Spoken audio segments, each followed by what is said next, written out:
আচ্ছা, আজকে ঠাকুমা আসতে এত দেরি হচ্ছে কেন? তাই তো, এত দেরি হচ্ছে কেন? ওই যে, ওই দেখ, ওই যে ঠাকুমা আসছে।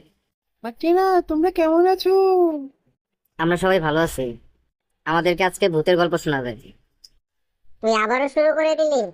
ঠাকুমার যেটা ভালো মনে করবে সেটাই শোনাবে। আমি আজকে তোমাদের একটি ভূতের বাড়ির গল্প শোনাবো।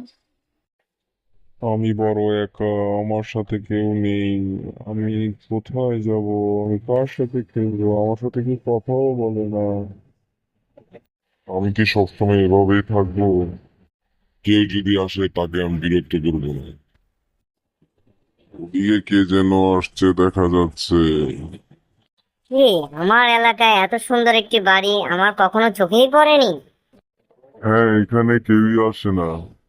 এখানে কিসের সাউন্ড শোনা যাচ্ছে? আরে আমি। ওরে বাবা, এখানে তো ভূত আছে, পালাও। তারপর তারপর দাদুমা, কি হলো? আরে পল্টু, চুপ কর তো, তুই সবসময় বেশি কথা বলিস। আরে বাচ্চারা, থামো থামো। তারপরে বলল, তুমি ভয় পেও না, আমি তোমার বন্ধু হতে চাই। ওদের দুজনের সাথে বন্ধুত্ব হয়ে গেল।